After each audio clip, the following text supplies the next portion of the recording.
E aí,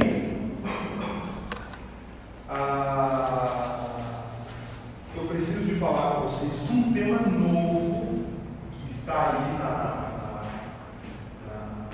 um tema novo com relação ao estudo do Novo Testamento, que é o judaísmo no segundo tempo.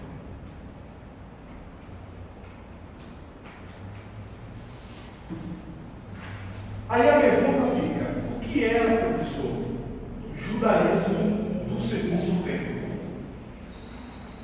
O judaísmo do segundo tempo desenvolveu entre a reconstrução do segundo templo em Jerusalém em 515 a.C. e a destruição promovida pelo poder imperial dos romanos em 70 depois de Cristo. Ou seja, essa reconstrução do templo aqui, eu estou falando que o povo havia voltado do exílio babilônico. Quando eles chegam em Jerusalém, a missão principal deles era o quê? Reconstruir o templo.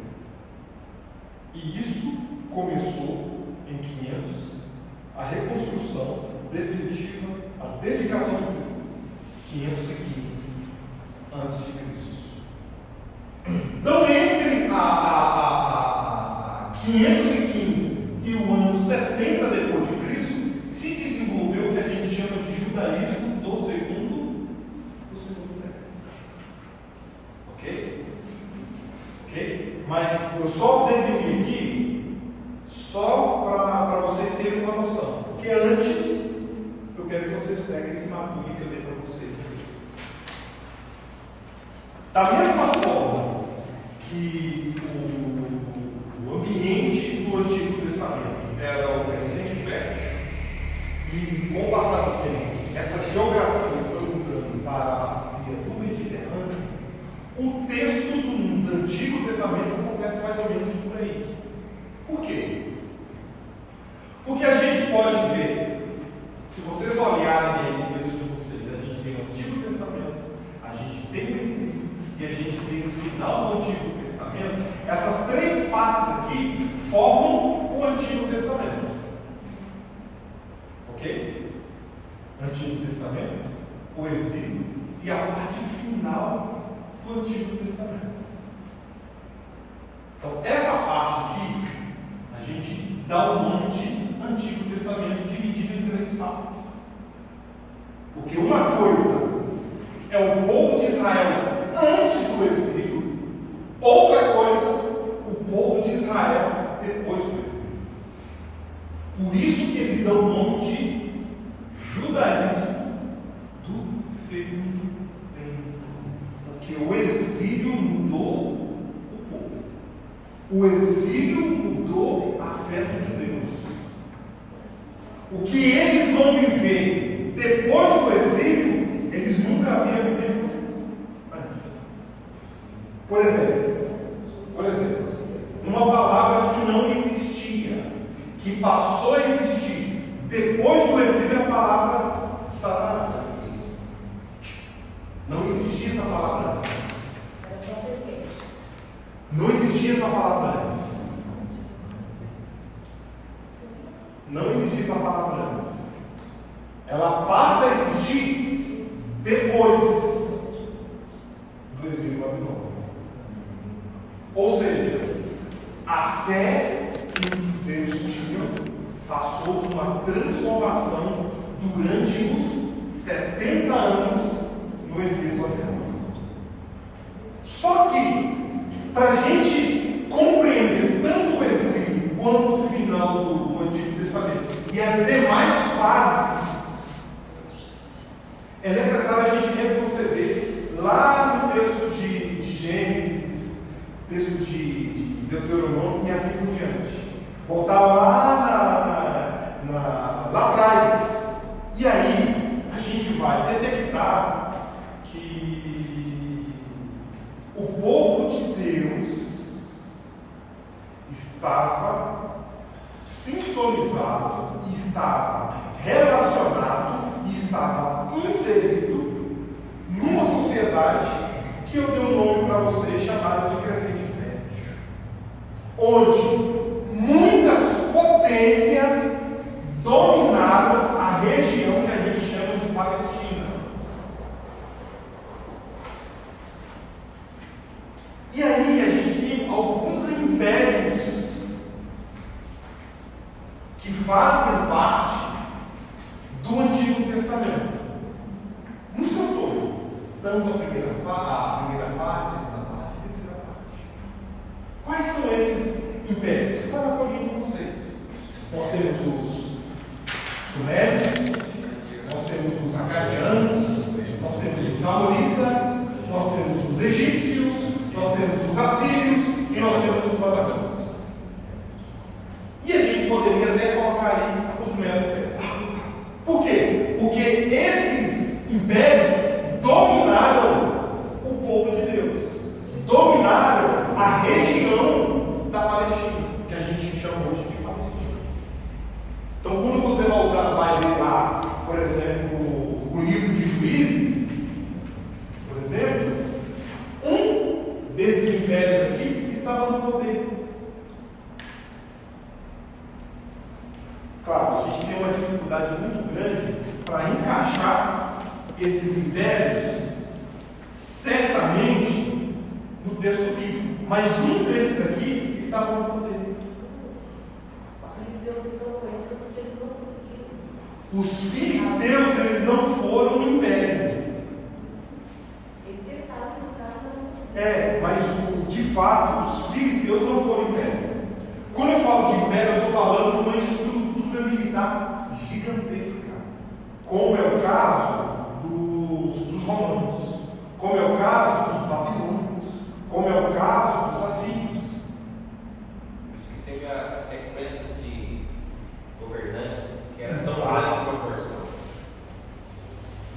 Claro, quando a gente estuda de fato o texto bíblico, alguns impérios vai tomar conotações maiores, que é o caso do império egípcio, assírio, babilônio e medo-persa.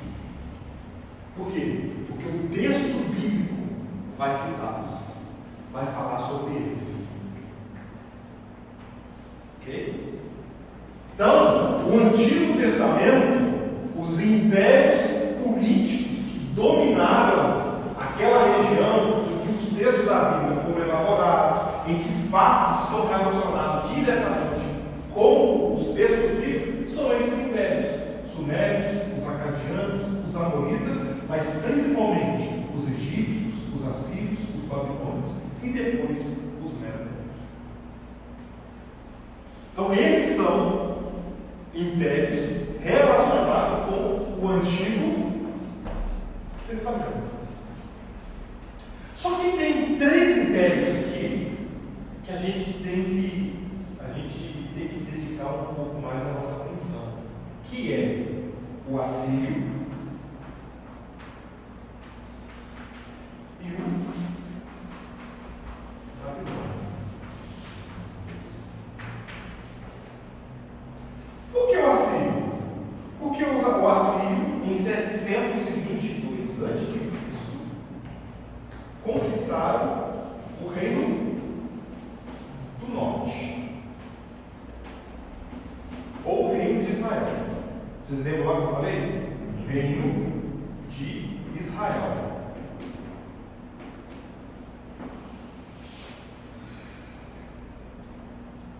Então, em 522 a.C., o reino de Israel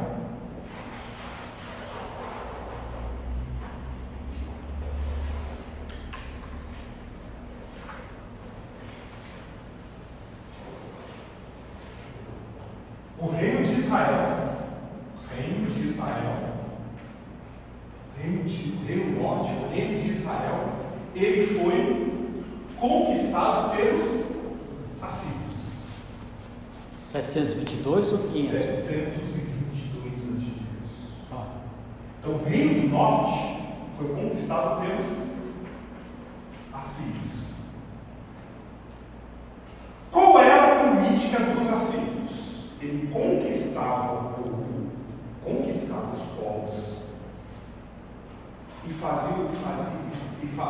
eles faziam o quê? Diferente dos babilônios, que a gente vai falar daqui a pouco, levava as pessoas de um lugar para outro lugar, os assírios faziam diferente. Ele tentava enfraquecer a identidade de um povo. Como que ele fazia isso? Trazia povos para este lugar. Não tirava ninguém daqui, mas trazia povos de outro lugar. Para quê? Para que o pessoal que está aqui, os judeus que estavam aqui, casassem com as mulheres que vinham de fora. Esse mix formou os samaritanos. É aí que os judeus não aceitavam essa. Porque eles não eram judeus.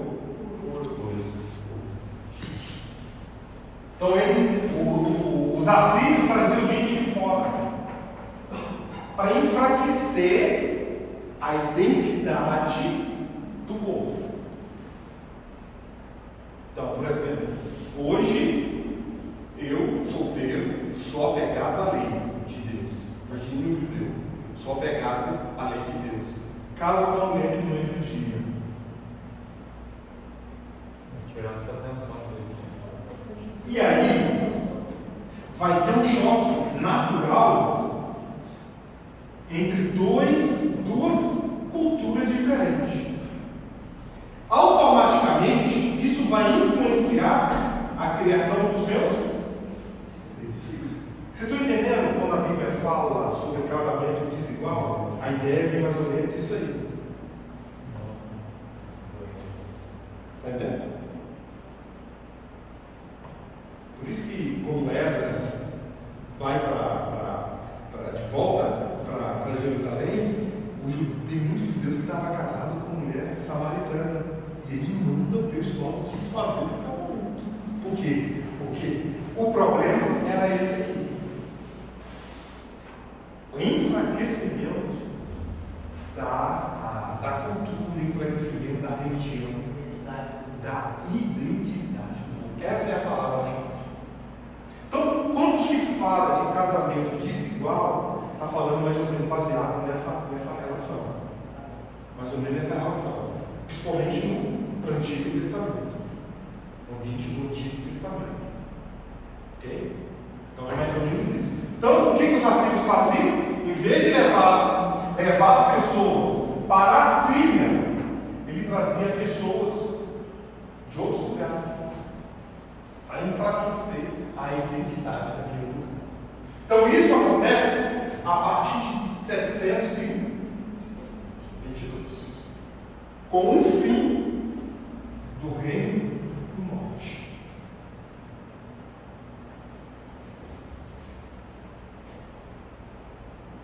Ok? A partir daí, o texto bíblico acaba. Não vai falar mais do reino do norte, porque agora o foco é o reino do sul. E é curioso que a gente dá o ano de 586, o povo do sul foi levado pelos babilônios para a Babilônia antiga. Teve 3 levas. O Império Babilônico veio na região do Reino do Sul, no Reino de Judá, 3 vezes. 609 levou um pouco de gente. 597 levou um tanto de gente. E 586 ele destrói o templo e leva o restante de pessoas. A pergunta é: que tipo de pessoa que era levada para lá?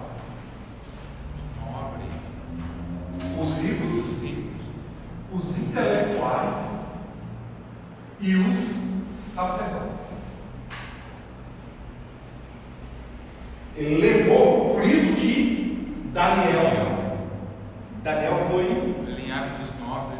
O Daniel foi, me parece, tem que confirmar, procurando na cabeça, ele foi levado aqui em 609. Por quê? Porque ele fazia parte da nobreza. Elite. Ele fazia parte da elite intelectual. Eles não levavam galera. Mas se alguém vai escolher lá, conhecer o povo primeiro, professor?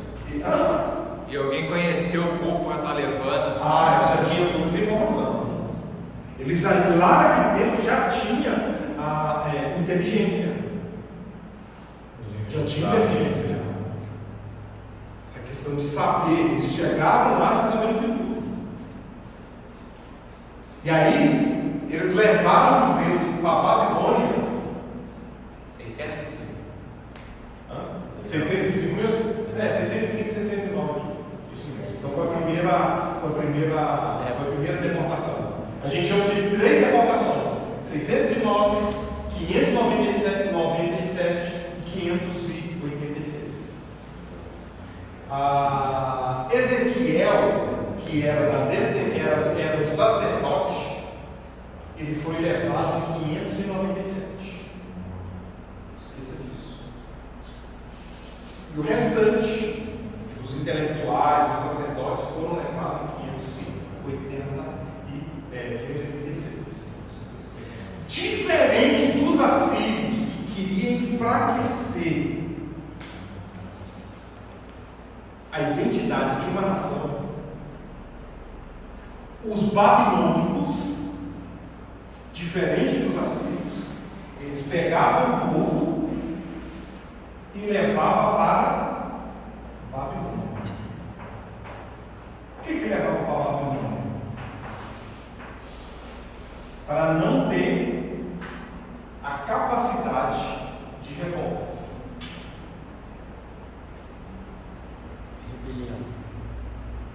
Rebelião. E eles conheciam muitíssimo bem quem era Israel,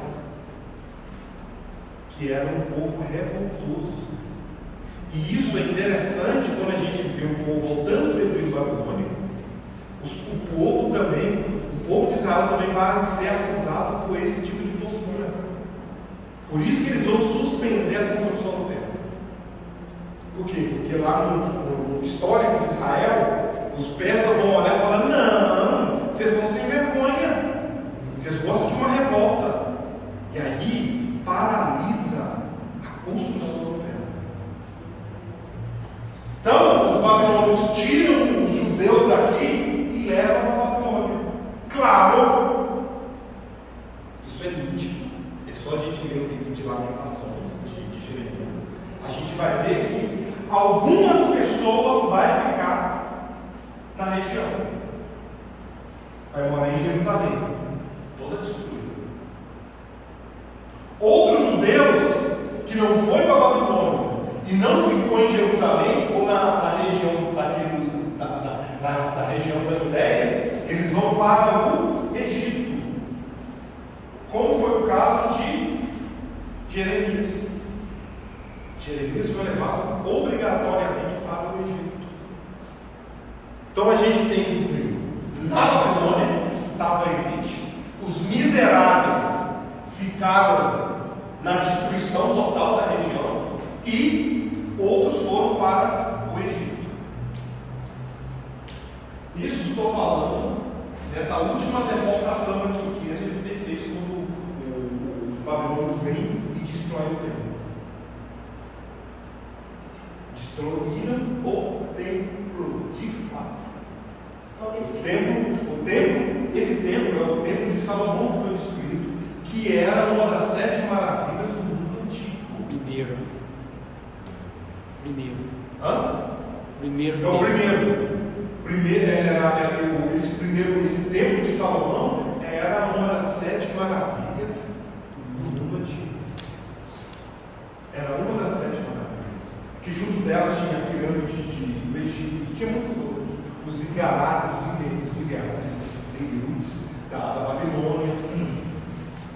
Então, aí os babilônios vieram e destruíram tudo, botaram fogo em tudo.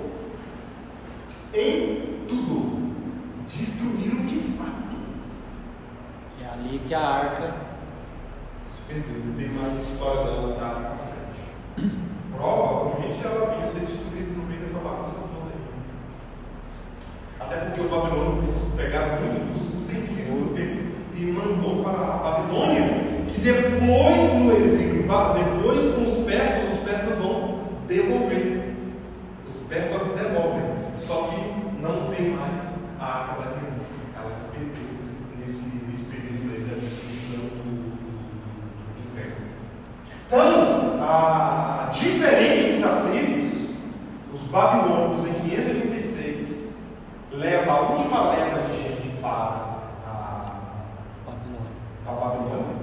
Outros ficam em Jerusalém mesmo, em regiões vizinhas ali. Muitos judeus vão fugir para uma região que fica na Transjordânica,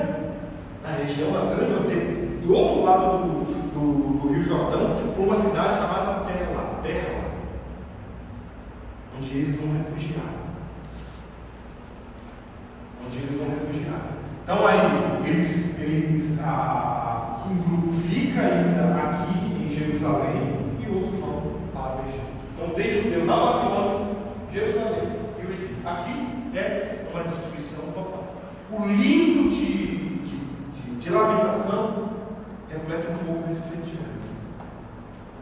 Esse sentimento doloroso, onde de fato Deus destrói. Porque até nos momentos finais, o povo ainda acreditava que Deus ia intervir. E Deus não interviu. Por isso que eu falo com vocês, o judaísmo do segundo templo é uma fase totalmente diferente para a fé dos judeus. Por quê? Porque a fé que vai surgir pós-exílio é diferente das experiências que eles haviam dado. Por quê? Porque eles viveram um golpe profundo. Deus não interviu da maneira que eles esperavam. E isso vai alterar a teologia do judaísmo. E eles vão para o cativeiro babilônico e lá permanecem 70 anos. 70 anos. A pergunta é: quando é que começa o cativeiro babilônico? O cativeiro babilônico começa na primeira deportação. O cativeiro babilônico acontece a partir de 609. Por quê? Porque é onde os babilônicos começam a levar os judeus fora da terra, fora da Palestina.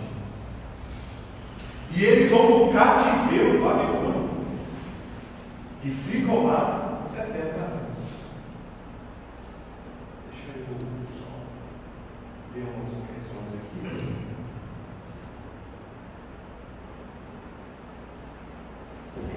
Só uma pergunta antes de você entrar assim. Você diz três tipos de deportação. Não, 3 tipos de grupo, no caso, que eles levaram. Pode repetir, por favor, os tipos? Intelectuais, pessoas ligadas ao sacerdócio, que é os religiosos, né? Os intelectuais, os Ricos. Entendi? Ricos. Os ricos, os nobres e os descendentes dos reis de Israel. Tanto sábios entendidos, né, Elisa? Sábios entendidos. Ricos, intelectuais, pessoas ligadas ao sacerdócio, à nobreza e aos reis. E aí, no lugar dessa galera, por quê? Porque tirando esse pessoal da terra, o povo não tinha capacidade de organizar e provocar uma rebelião. Daniel era do Nobreza. da nobreza. Então é 609. Os sacerdotes, 597. Isso? Não. Ezequiel foi na segunda leva, 597. E o restante dos intelectuais e tudo mais, 586. Quando refere lá no exílio, lá que nem diz Daniel, Sadraque, Mesaque e Abednego, que eram eles mesmos que não se dobravam perante aquela ordenança. Porque, tanto os outros não tinham que eles lá para não morrer já. Uma coisa, o que a gente aprende? Uma coisa é você viver a fé aqui, ó, entre os iguais. É fácil. Ou não é? Isso não é desafiado. O povo judeu, antes do exílio, viveu nesse tipo de ambiente. Agora, meu amigo, ele está numa terra, ele está em uma terra estranha. Totalmente diferente. Totalmente diferente. Por isso que a gente fala de judaísmo do segundo tempo, que é algo totalmente diferente. Eles nunca tinham experienciado. Porque agora eles começam a ter contato com outras religiões. De fato, não tem mais tempo. Não tem mais chão sagrado, não tem mais sacerdote. Tanto que eles mudaram o nome deles para tentar fazer com que eles... Salmo 136.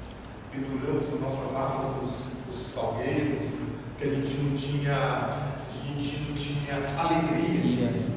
Salmo fala sobre isso. É um guia mais ou menos isso.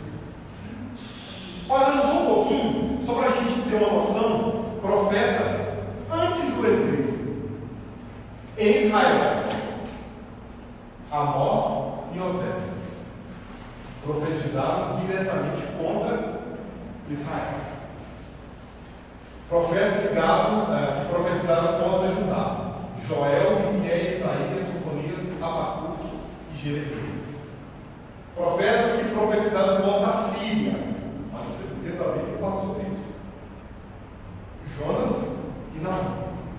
E Edom, os edomitas, que não foi mulher, mas um povo inimigo do povo de Israel. Você lembra da história de Ló? Teve relação com as filhas, surgiu esse povo que perseguiu, foi hostil ao povo de Israel, e Obadias profetizou contra esse povo. Então esses são profetas antes do exílio. Deus não estava brincando. Quando a gente pega lá o Pentateuco já fez o povo. Olha lá atrás. Deus já fez o povo. Se vocês não forem fiéis à minha lei, vocês passarão o exílio durante 70 anos. Jeremias, né? Não, estou falando lá o Pentateuco. Lá no velho. Jeremias já era mais próximo já do fato em si. Mas lá atrás Deus já tinha avisado eles. É só a gente ver o Deuteronômio falar sobre isso. 28. Antes. Então a gente vê que lá atrás Deus já estava avisando o povo. Qual que era a grande dificuldade do povo? A idolatria. Está entendendo? Está entendendo? A idolatria. Então tudo isso aí poderia ter sido evitado se eles tivessem sido fiel a Deus, então. Fiel à aliança. Você sabe que Deus é Deus de aliança. Deus fez aliança com o seu povo. Toda vez que Deus fez aliança com o seu povo, Deus tinha suas obrigações, mas o povo também tinha suas obrigações. Então, a partir daquele momento que Deus faz a aliança, de um lado ele tem obrigações a cumprir e o povo também tem obrigações a cumprir. O que acontece? O povo quebra essa aliança.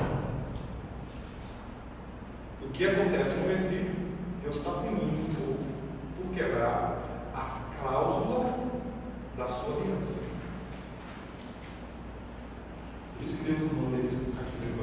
No meio desse povo então não tinha ninguém fiel, então, professor? Infiel a Deus. A palavra-chave aí é infiel a Deus. Então todos eles eram, porque não escapou ninguém? Não escapou. Foi todo mundo separado, virou uma bagunça a nação. Então, o cativeiro babilônico ele vai funcionar como esse purgante, esse período de punição. Deus pune o povo. Deus pune o povo. hoje, hoje na graça. Desse jeito, sobre nós, na igreja. Aliança, Deus tem uma aliança com o seu povo. E essa aliança continua. Porque no caso fala assim, da desobediência do povo. Toda vez que Deus fala de aliança, a Bíblia fala de aliança, a Bíblia fala de acordo. A aliança vai demonstrar nas suas cláusulas as nossas obrigações.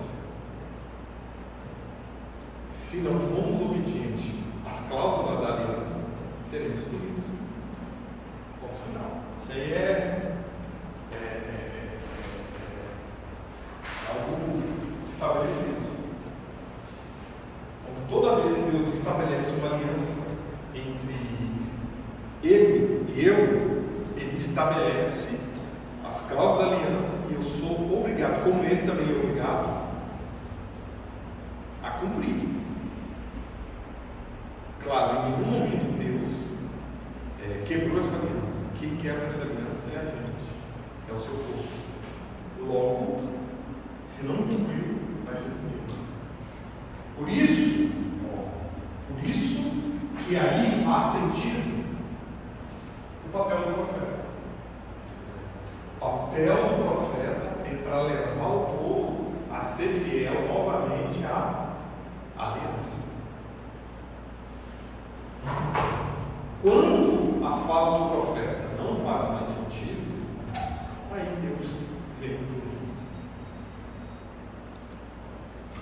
Está entendendo? Então o papel do profeta é mais ou menos isso: levar o povo novamente para a aliança. Quantos anos já?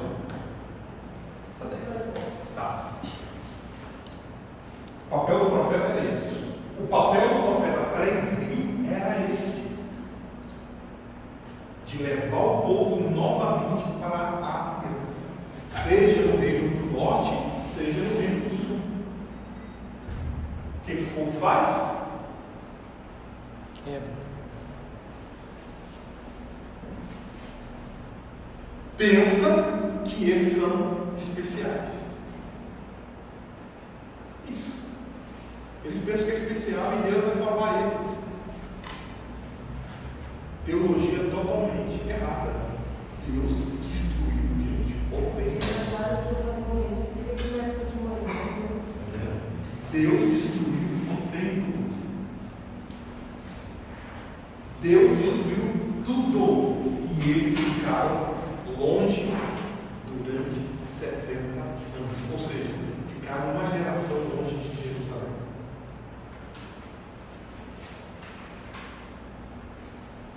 Os profetas estavam em prova.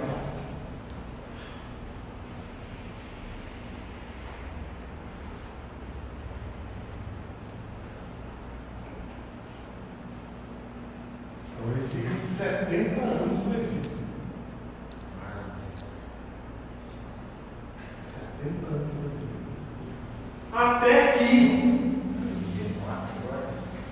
em 536 a.C., Jeremias já havia falado sobre isso, sobre o rei Ciro, que faz um decreto, não apenas para o povo de Israel.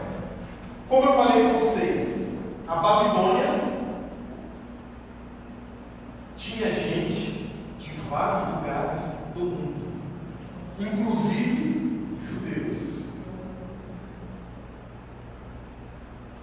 Por quê? Porque essa tática de levar um povo, ou a liderança daquele povo, para a Babilônia, era dos babilônicos. Em 536, Ciro faz um decreto permitindo que esses povos que moravam na Babilônia ou em qualquer outro lugar que não fosse sua terra, eles pudessem agora voltar novamente para a terra natal. Qual foi o povo, entretanto, beneficiado? Os judeus. E aí, em 536, muitos povos voltam para sua terra natal, entre eles os judeus. Então, aí os judeus voltam para a terra natal. Só que um grupo muito pequeno. A gente não pode esquecer que uma geração ficaram longe de Jerusalém. A galera que morava na Babilônia ou em qualquer outro lugar do Império já tinha uma vida, gente. Já tinha seus negócios, já havia feito faculdade, já tinha constituído família. As criancinhas que haviam ido para a Babilônia, bem novinho, agora já eram idosos. Muita gente nasceu no cativeiro babilônico, no exílio. Uma outra coisa, muito deles, ou grande parte deles, não falavam mais o hebraico. Mas o aramaico.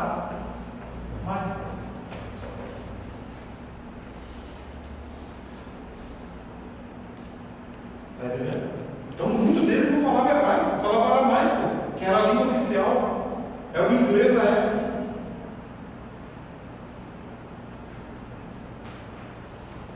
Quem conhecia hebraico era só os mais velhos.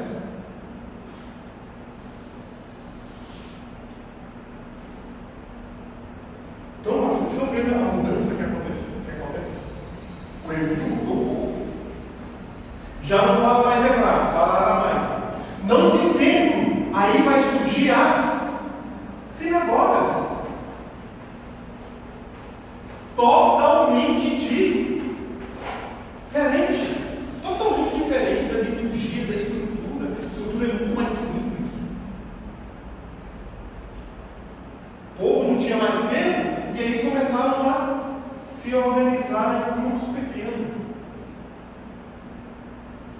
E aí começaram a surgir as sinagogas.